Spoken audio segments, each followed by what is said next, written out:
In our 5th year together, my fiancé staged a fake wedding with another woman. While they kissed on stage, he told me, "Relax, we didn't get a license." So I walked away calmly. That same night I married his rival. He thought I'd beg to stay. Instead, I became the wife he could never deserve. It smelled like roses. That was my first warning sign. The second was the ridiculous cascade of fairy lights lining the ceiling of the university auditorium. It looked like something from a bridal magazine. White chairs in perfect rows, a satin aisle runner, an arch covered in hydrangeas and blush peonies. And at the end of it, under all that glitter and spotlight, stood my fiancé, Liam Hayes, wearing the navy suit I had helped him pick out for our anniversary. One hand curled possessively around the waist of a girl in a wedding gown, lace, tulle, veil and all. The other hand was cradling her face. And they were kissing. The crowd was cheering like they were at a rock concert. For one moment I forgot how to breathe. Then Liam's eyes met mine, right in the middle of the kiss. And he didn't stop. In fact, he deepened it. The girl, Chloe Summers, giggled against his mouth. I recognized her instantly. Sophomore. Theater major. She once asked Liam for an internship at his father's company. I hadn't realized she'd found a different opening. The cheers slowly died down as I started walking toward the stage. The sound of my heels echoed across the marble floor. My spine was straight, expression unreadable. I didn't run. I didn't cry. I didn't scream. I just walked. Liam broke away from Chloe lazily, like I had interrupted a nap rather than a wedding stunt. "Ava," he said as if I was an unexpected but amusing guest. "You made it." I didn't answer him. My eyes dropped to the engagement ring on my finger. Platinum band. Oval cut. 3 carats. Why? Chloe looked up at Liam in confusion. "Who's she?" He smirked. "My fiancé." A few people gasped. Chloe's face paled. Liam turned to me again, completely unbothered. "It's not what it looks like." I raised an eyebrow. "It looks like you're making out with someone else. In a wedding dress. In front of an audience." "It's just a fun ceremony," he said, laughing off the tension. Chloe wanted a fairy tale moment. "There's no legal paperwork." "Relax, Ava." I looked around. Everyone was watching now. Phones lowered. Faces tense. He went on, smug and casual. "You're still the real Mrs. Hayes. Everyone knows that." "Not anymore," I said. I pulled the red velvet box from my clutch and walked up to the stage. Inside was the Hayes family heirloom, an antique bracelet made of gold and emeralds, passed down from matriarch to matriarch. Liam's mother had given it to me the day he proposed. Told me I'd make a fine wife for her son. I opened the box and held it out. Liam frowned. "What are you doing?" "Returning this." He stepped down, jaw tightening. "Don't do this here." "I'm not the one who did anything," I said softly, handing him the box. "From this moment our engagement is void." The hall went dead silent. Chloe looked like she wanted to sink through the floor. Liam's eyes flashed with something darker. "Say that again," he said sharply. I met his gaze with all the calm I had left. "We're done, Liam." "Ava, don't be ridiculous." "She's not," someone said from the crowd. I turned. It was Ben Carter, Liam's oldest friend and groomsman at the real wedding that was never going to happen. "Ava, come on. You're the one he'll marry. This thing with Chloe doesn't count. Everyone knows that." "Then let it be for everyone else," I said simply. "Because I'm no longer interested." I turned my back and walked out. He didn't follow me. Not then. Outside, the sky had turned a soft gray. Snow flurries drifted lazily through the air, brushing against my cheeks like feathers. I pulled my coat tighter around my shoulders and just kept walking. I didn't know where I was going. I didn't need to. Anywhere but there. My phone vibrated in my pocket. Liam Hayes, calling. Decline. Another call. Walk. Ben texted me next. "Don't throw it all away over one mistake." I exhaled slowly and tossed the phone into my handbag without replying. 10 years. That's how long I'd known Liam. 5 years engaged. Half a decade of family dinners, society galas, investor retreats, and smiling beside a man who had more charm than morals. And I'd stayed. Through the rumors. Through the apologies. Through the half-truths and long silences. I stayed hoping the boy I fell for in prep school would one day become the man I deserved. But today, He held a wedding for someone else. And looked me in the eyes while doing it. No apology. No shame. Just entitlement. As if I was a toy he could put on the shelf when bored and pick up again later. No more. I found myself at a small cafe near the lake. I sat by the window, ordered a black coffee and watched the snow settle on the pavement.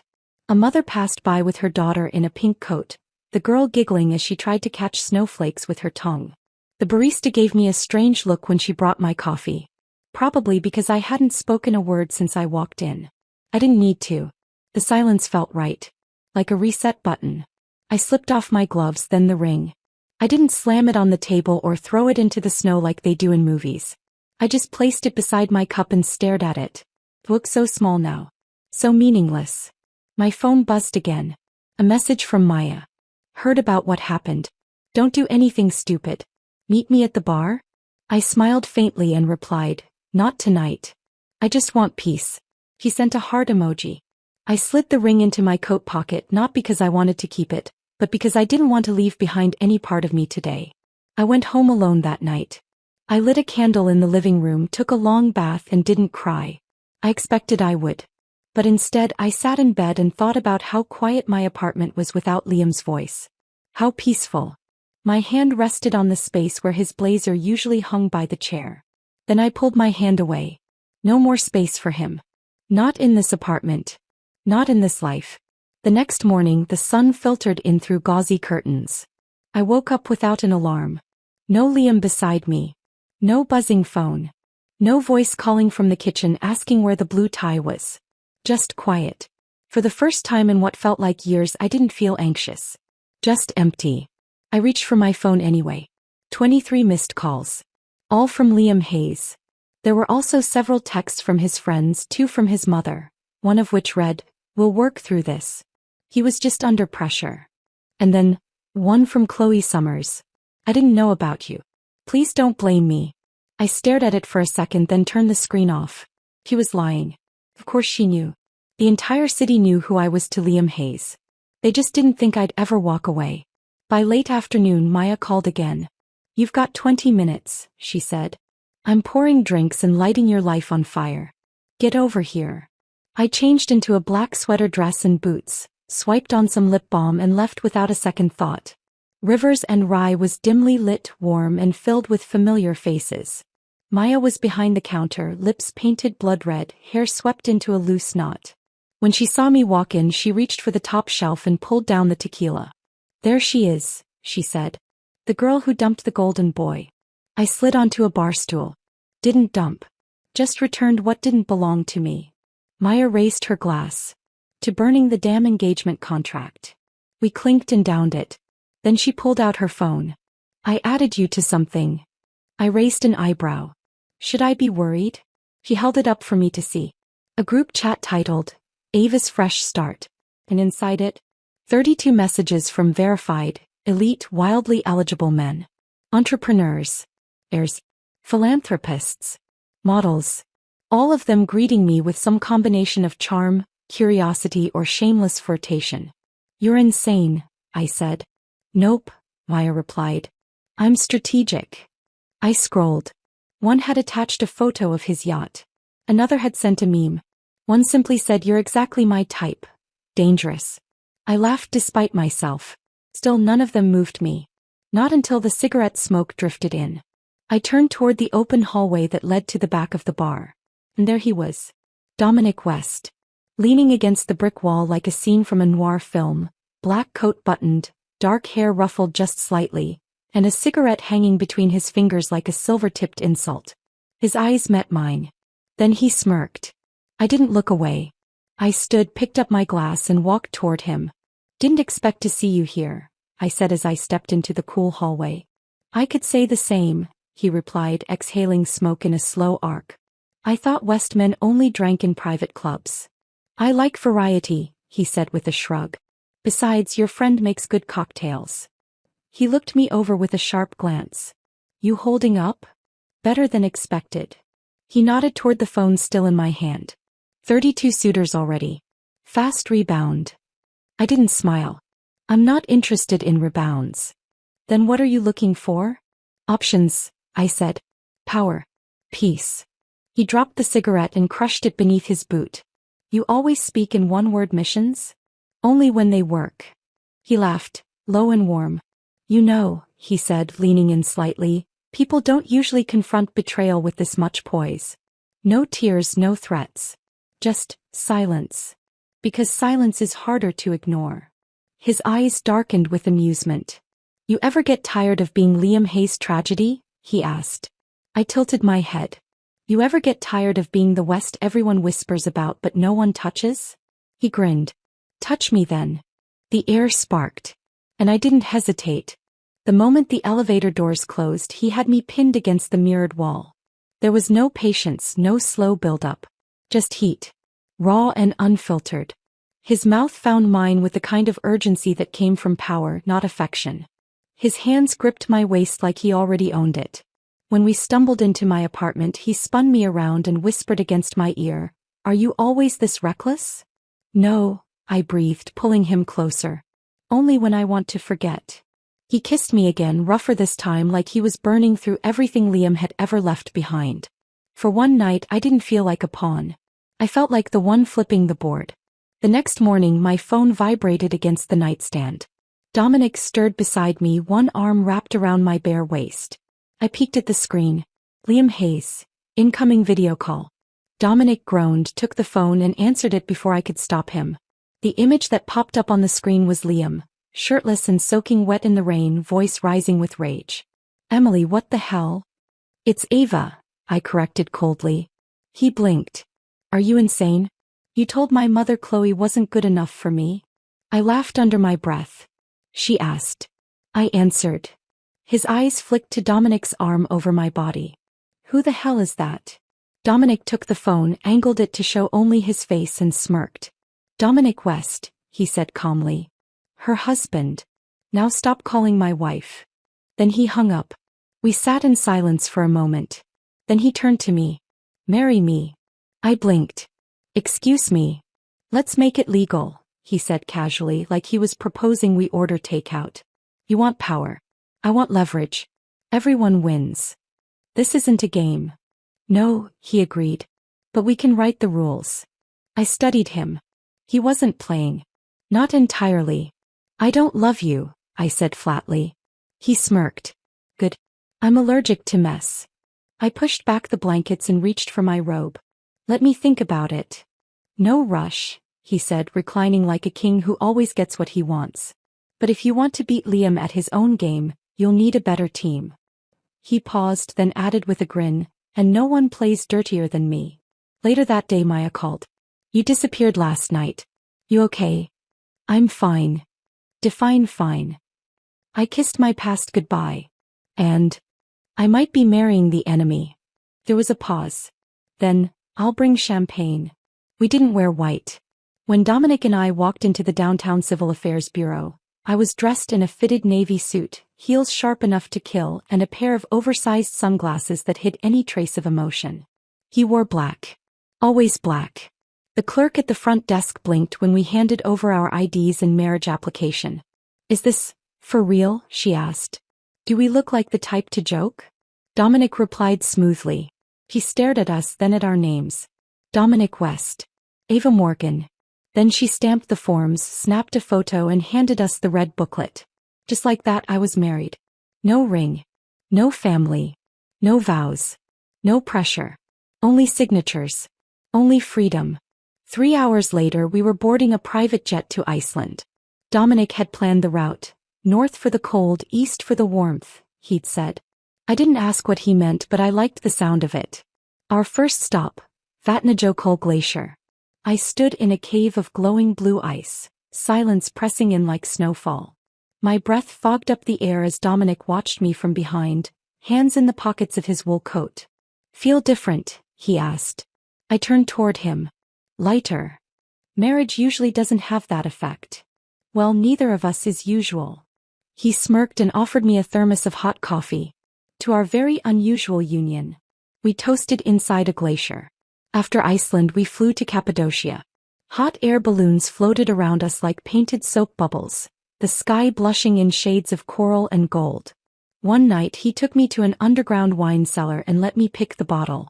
I didn't know the name, just that it was old and French and cost more than my first car.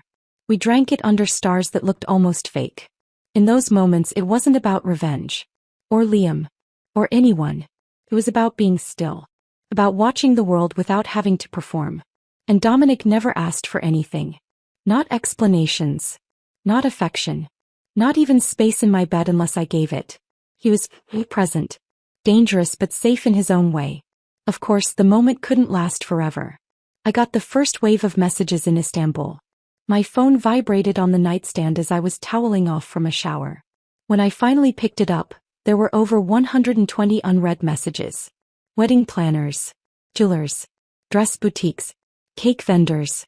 Every single one had my number. My personal number. Dominic walked in, towel slung around his waist.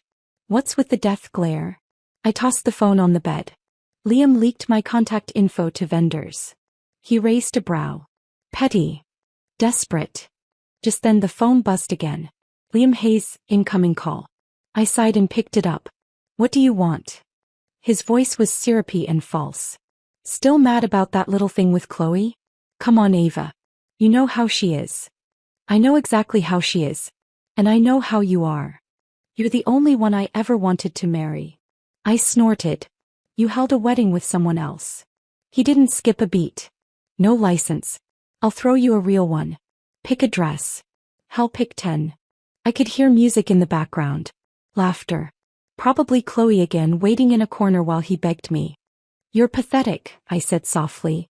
I'm done with you, Liam. He paused. You think he's better than me? I didn't answer. Dominic, now pulling on a shirt, took the phone from me. She doesn't think, he said into the speaker. She knows. Then he hung up. We landed in the Maldives the next morning. Crystal clear waters. Coral reefs that looked like underwater gardens. Bioluminescent plankton that lit up the ocean like stars trapped in waves. Dominic didn't talk much. He swam like he was born to it, emerging from the water like a myth. Tourists whispered when they saw us. Him with his sharp angles, me with my unreadable eyes. We didn't smile for photos. We didn't pose. We just were. And it was enough. One night, floating on our backs in the shallow sea, I said aloud, I think I'm happy. He turned his head toward me. Or free. I smiled. Is there a difference? Freedom lasts longer. 2 days later, as we were flying back, my phone rang again. This time it was Maya. Okay, she started without greeting. I need to know if this is real. What? Every major road in the city is now covered with your face and some god-awful poetry. I blinked. Excuse me. Billboards. Electronic displays. Liam rented all of them. They say, Ava, I still remember your laugh. Forgive me. And our forever starts when you come home. I blinked. Is he insane? Looks like it. Chloe is apparently throwing a fit about it. You should see her Instagram. Dominic glanced over from across the cabin. What's the drama today? Liam rented out my face, I said dryly. Ew. I handed him my phone. Want to reply for me? He grinned and typed something out, then showed it to me. New number. New name. New husband. Please update your records accordingly. I nodded. Send it. Back in the city, things escalated quickly.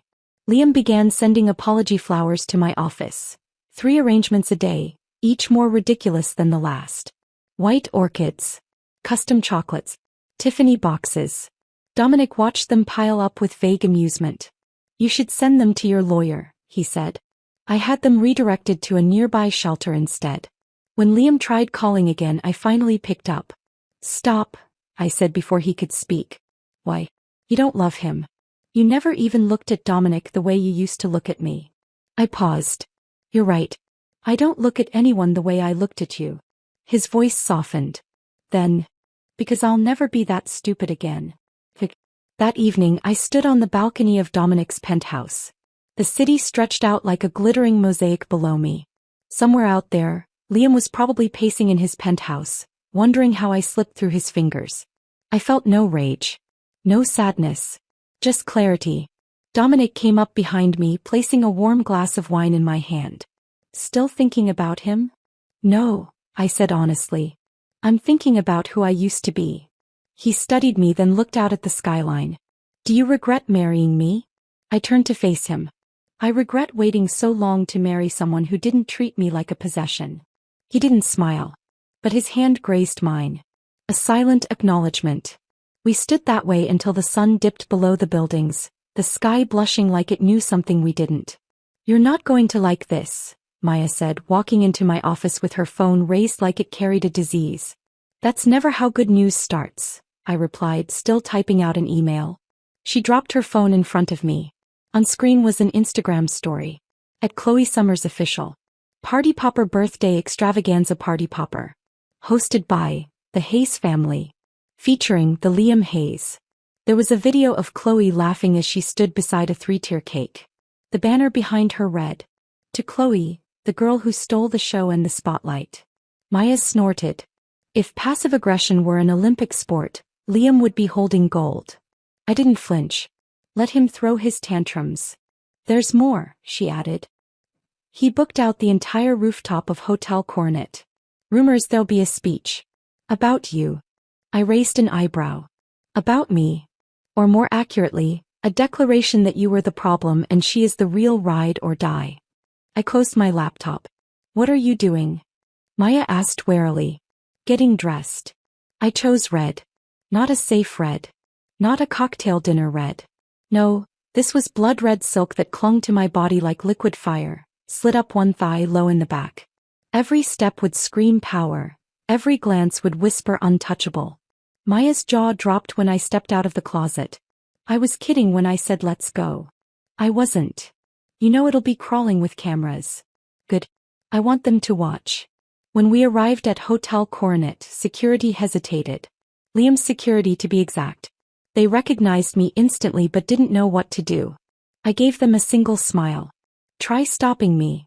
The double doors parted like I owned the place. Inside, the rooftop was lit up like a red carpet event. Gold lanterns, white roses, an obnoxiously large champagne tower. Liam had really leaned into the whole Gatsby fantasy. People turned as I entered. Gasps. Whispers. A few raised phones. I walked past them all like smoke, untouchable and unbothered. Chloe stood by the cake, wearing a glittering pink gown that looked like it belonged to a teenager's dream closet. Her mouth fell open when she saw me. Liam turned next. He froze. He hadn't seen me since I married Dominic. And judging by the way his eyes locked on the faint hickeys along my collarbone, he didn't like what he saw. Maya leaned toward me and whispered, "You're a villain in this crowd now." Good, I said. Every hero needs one. Liam made the first move, of course. He approached, hands shoved into his pockets like he was on a runway rather than a rooftop filled with high society guests. Ava. Liam. Chloe hovered behind him, nervous. I didn't expect you to come. I didn't expect you to be so predictable, I replied. He looked me up and down. You wore that for me? No. I wore it to remind myself what freedom looks like. His jaw clenched. Is this about those photos Dominic posted?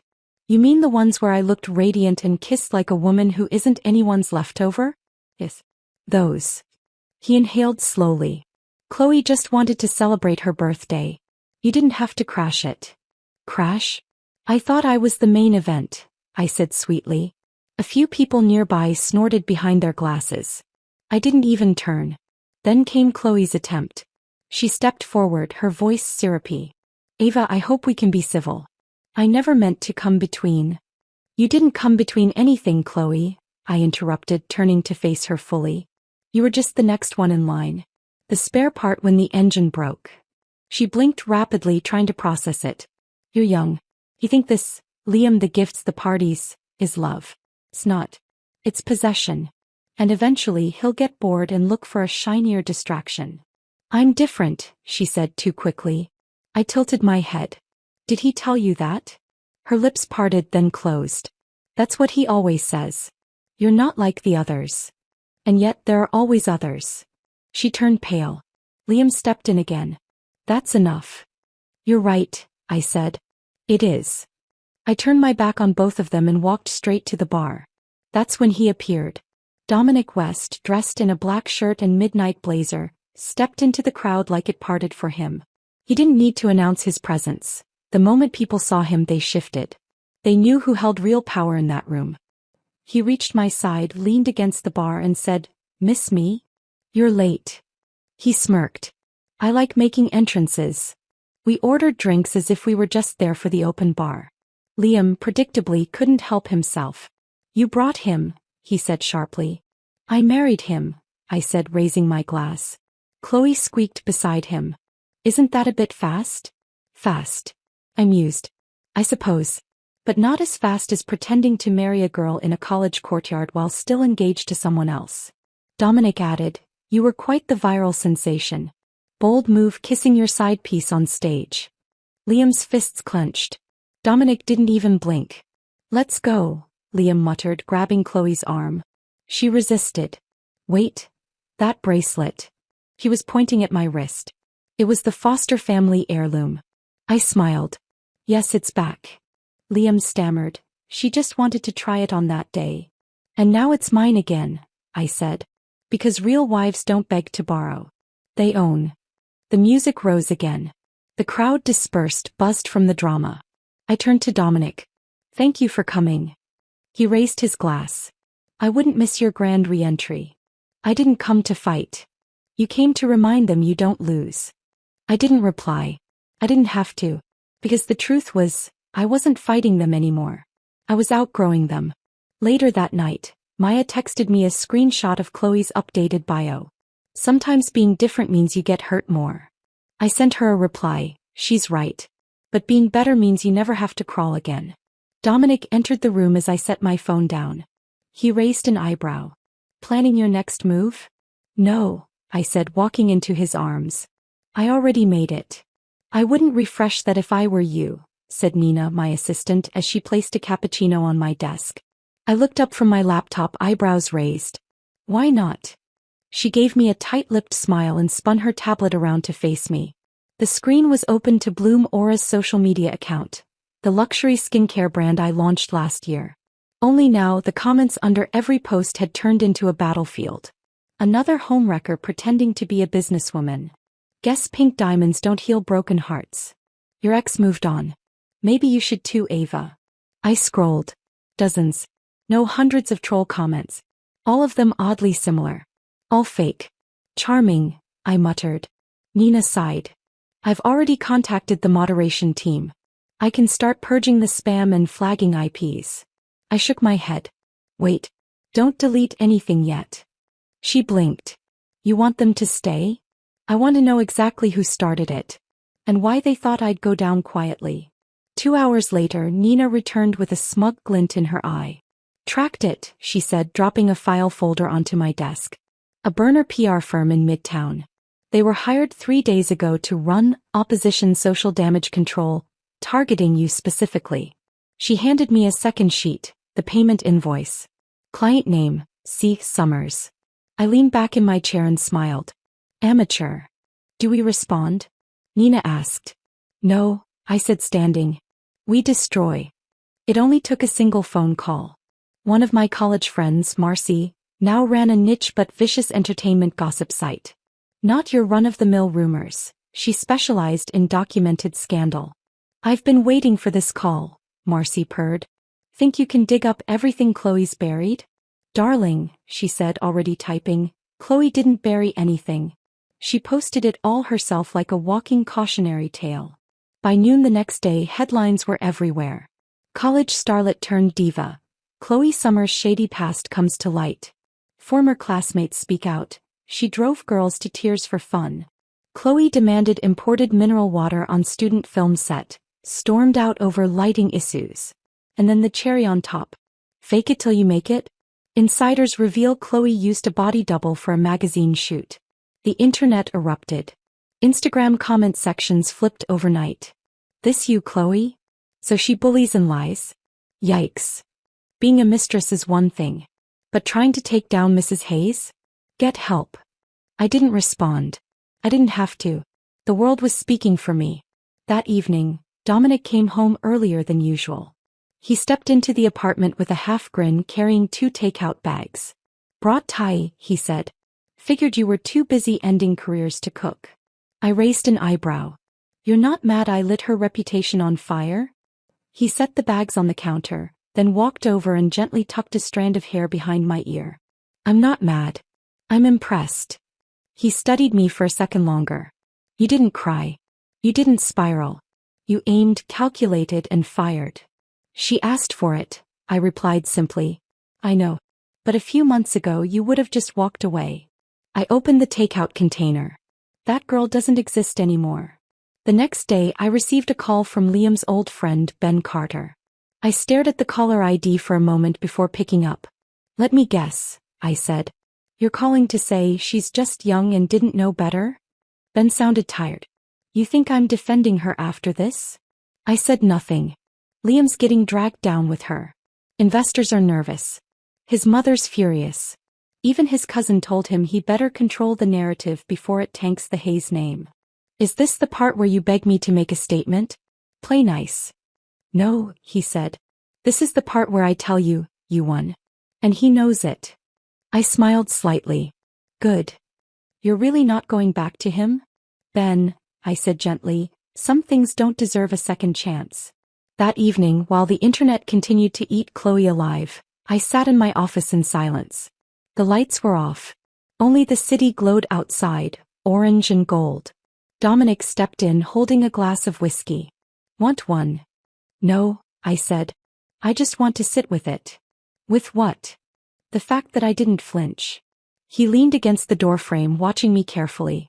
You ever wonder what Liam's thinking right now? I shook my head. It's not about Liam anymore. That was the truth. This was never about revenge for a broken heart.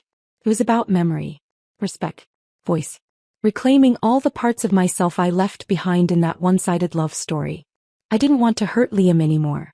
I just wanted to live a life where he didn't exist. And for the first time I was getting close.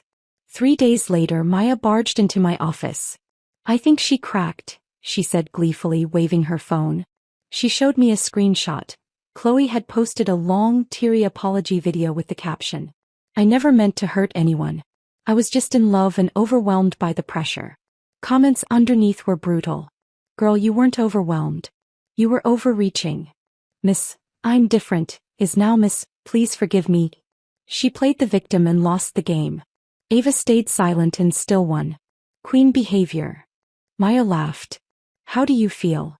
I thought about it. Then I said, like I'm finally walking away with my head high. That night Dominic and I ordered in again, this time sushi. We sat on the floor by the window, legs tangled, wine glasses between us. You know, he said, brushing soy sauce off his wrist, when we first made this arrangement, I thought we'd tolerate each other for a few months, then quietly annul. I nodded. Me too. But now. He didn't finish the sentence. So I did. Now you're bringing me spicy tuna and watching me burn empires. He grinned. Exactly. We clinked glasses. And for once it didn't feel like strategy. It felt like the beginning of something strange, unexpected, maybe even real. The first sign that Liam was spiraling came when my mother sent me a video. No caption. Just a link. I tapped it and it opened to a shaky live stream of Mount Wuao, that hilltop temple popular among couples making forever vows.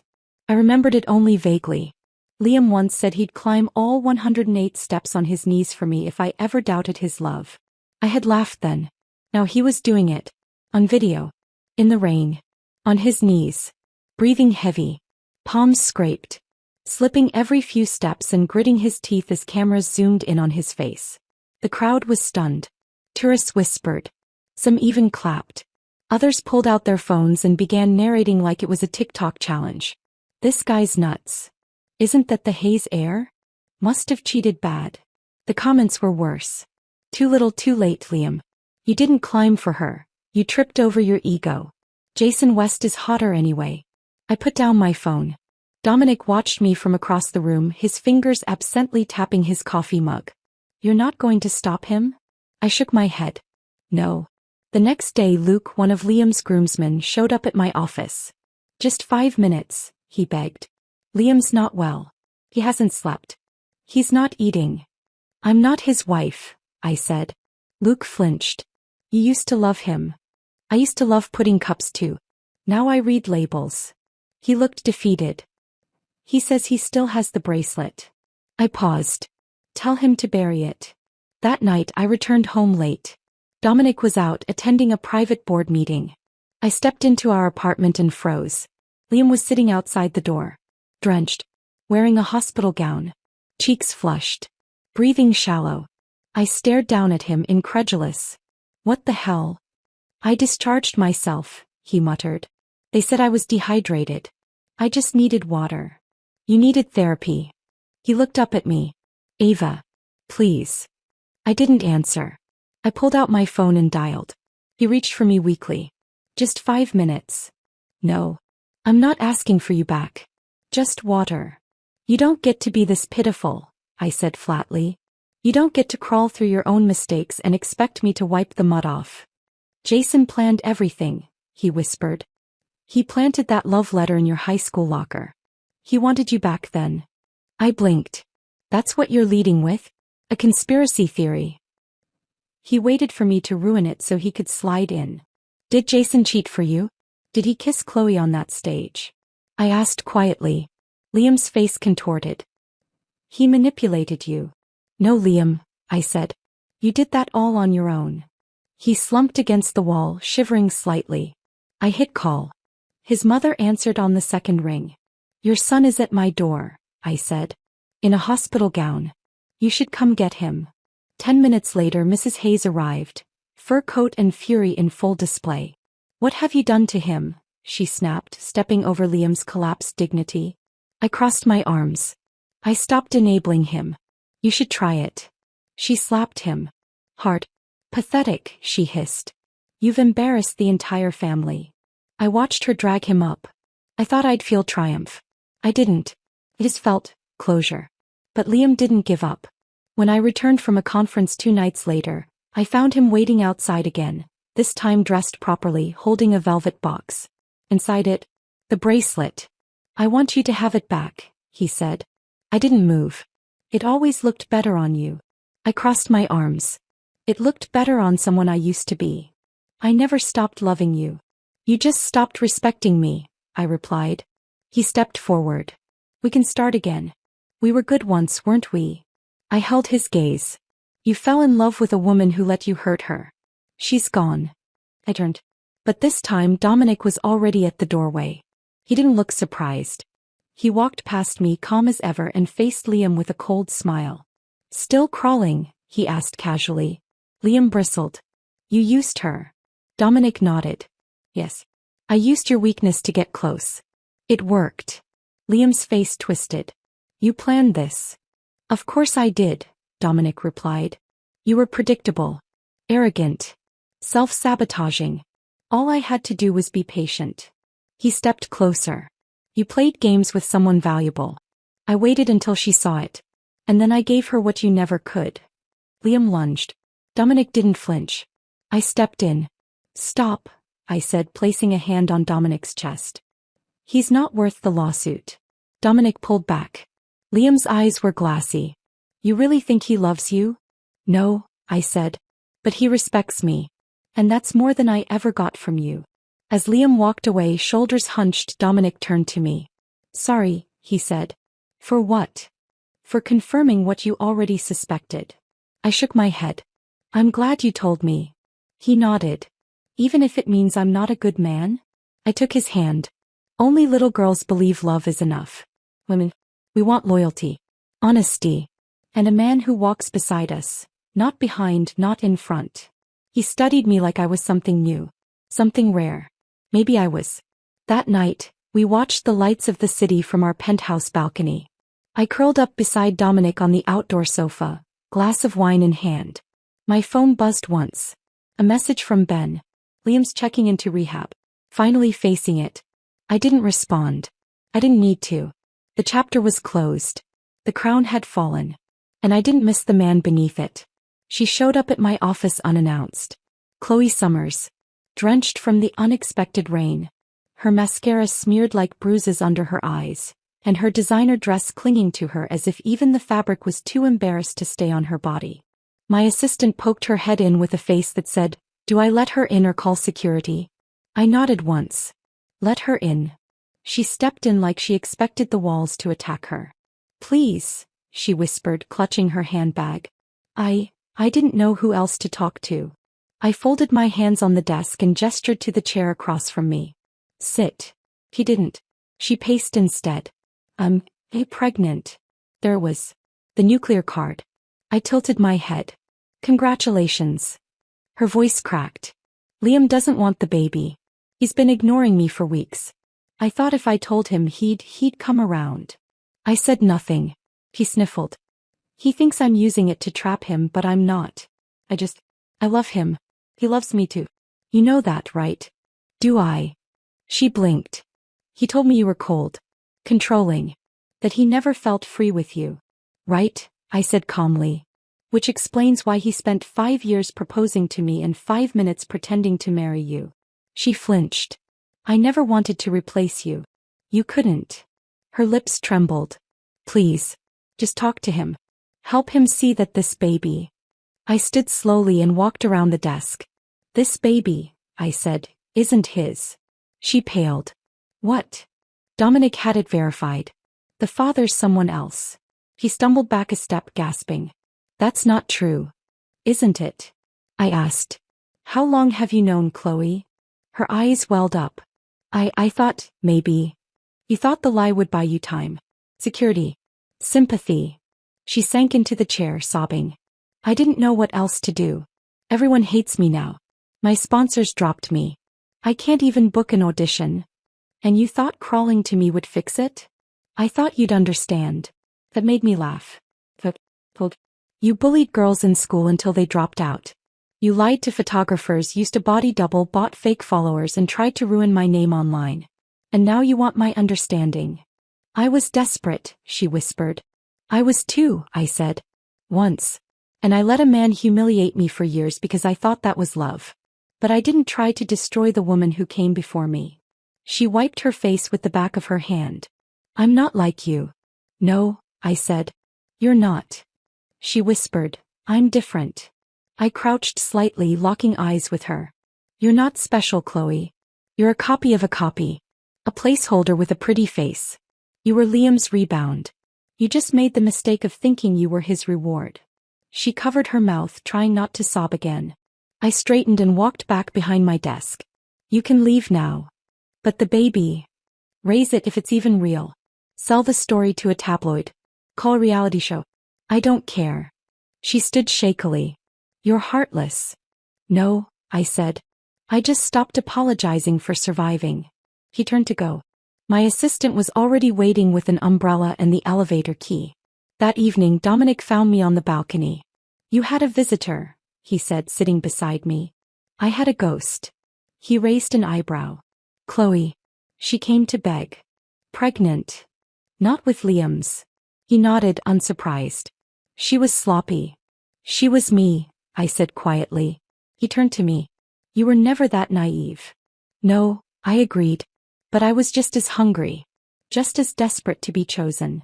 And now I choose myself. He reached over and took my hand. We sat in silence, the city glowing below. I thought about the girl who used to stand in the mirror rehearsing apologies for a man who never deserved them. I thought about the woman Chloe tried to become. All sparkle, no soul. And I thought about what it meant to finally be free of all of them. 2 days later, my assistant knocked on my door. There's one more thing, she said, holding up a tablet. You need to see this. It was Chloe's latest social post. A black and white photo of her holding a pair of baby shoes. Caption. Some things aren't mistakes. They're just misdirected love. The comments were brutal. Girl, just say you got caught. Where was this love when you were stealing someone else's fiancé? Hope the baby has better judgment. I didn't even feel satisfaction anymore. Just relief. That wasn't my world anymore. That wasn't my war. That night, Dominic poured us wine. Are you thinking about her? He asked. No, I said. I'm thinking about who I've become. And I think I like her. He lifted his glass. So do I. We clinked. Not as business partners. Not as survivors. Just as two people who had been burned by the same fire, and didn't mind the warmth anymore.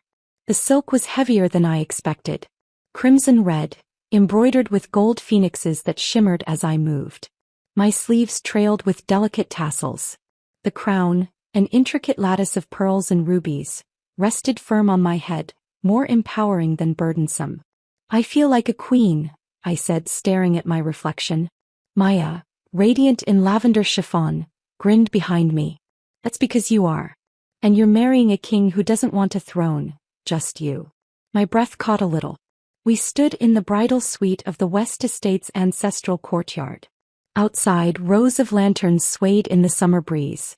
Guests were already arriving, their murmurs filling the garden like soft wind. Maya stepped behind me and adjusted the tassels on my shoulder. No cold feet, she asked. Only warm resolve, I replied. She winked. Good. Because if anyone mentions Liam today, I will personally smother them with a dumpling. The ceremony was rooted in tradition. I descended the staircase, escorted by 2 flower girls tossing rose petals, my red veil cascading down to the floor. A hush fell over the courtyard. Dominic stood at the altar, tall, still, and dressed in a deep black changshan embroidered with matching gold dragons. He looked like a living portrait. When our eyes met, something clicked. Not passion. Not pride. Peace. He bowed slightly as I reached him, then offered his hand. I placed mine in his, and together we walked the final steps to the altar. Our families, friends, and the city's most influential watched as we performed the 3 ceremonial bows. To heaven and earth, to our ancestors, and finally to each other. My heart was steady. My mind clear. No ghosts. No Liam. No fear. The reception was a feast. Golden lanterns bathed the tables in warm light. Plates overflowed with delicacies. Wine flowed freely. And everywhere I turned I saw joy, genuine, untamed joy. Maya kept guests laughing with her wild stories. My mother wept softly during the speech. Dominic's father even cracked a smile. We were mid-toast when Ben Carter appeared at the edge of the platform, awkward and clutching a small silk-wrapped box. I met his eyes. He hesitated, then stepped forward. From Liam, he said quietly, placing the box on the table. He asked me to deliver this. Dominic tensed beside me. Maya stood instantly, but I gestured for her to stay seated. I untied the silk. Inside lay a string of Buddhist prayer beads, dark sandalwood, worn smooth with time. A note accompanied them. May you be free from anger. May you be free from sorrow. May you never think of me again. PH. I stared at the beads for a moment, then set the lid back on. I accept the apology, I said, looking up at Ben, but not the memory. Ben bowed slightly and retreated. Dominic leaned toward me. You okay? Yes, I said. Because that was for closure, not an opening. Later that night, the world blurred into celebration. Music swelled. Firecrackers lit up the sky. Children danced around tables, and Maya was already halfway drunk and threatening to kiss the next bachelor who walked past. I snuck away with Dominic to our suite, a modern palace tucked above the garden. He loosened his collar, watching me from across the room as I pulled off the heavy crown. I thought you'd say something, he murmured. About the beads? No. About us. I turned, holding his gaze. What do you want me to say? That I'm more than a strategy. I walked to him slowly, took his hand and placed it against my chest. Feel that? I whispered. That's mine now. And I chose to let you near it. He pulled me closer, our foreheads touching. So this is real? It is, I said. Because you never asked me to be someone else. When we finally made love that night, it wasn't rushed or frenzied. It wasn't revenge or performance. It was quiet, healing. The kind of intimacy that feels earned, not owed. Afterward, I lay curled in his arms, watching the city lights through the balcony doors. Do you ever think about her? I asked softly. Chloe. No, I said. Me. The version of me that used to cry over Liam. He was silent for a moment. Then he kissed my temple. I think about how she survived. The next morning, I stood alone on the terrace as the sun broke over the skyline. The wind caught the tassels on my robe. I looked down at the city, its chaos, its noise, its ache, and felt none of it in my chest anymore. Maya joined me with coffee in hand. You did it, she said. You climbed out. No, I corrected gently. I built a ladder while they were trying to bury me. She smiled. And married the man who handed you the final rung. Not quite. She tilted her head. No. I married the man who saw I could climb and didn't try to carry me. We spent the rest of the morning writing thank you notes and tearing into leftover wedding cake. The world outside kept moving. Headlines, scandals, chaos. But inside our home time slowed. And for once I wasn't Ava Morgan, the ex-fiancée. I wasn't the scandal, the headline, or the heartbreak. I was just Ava. Wife. Woman. Whole. The end.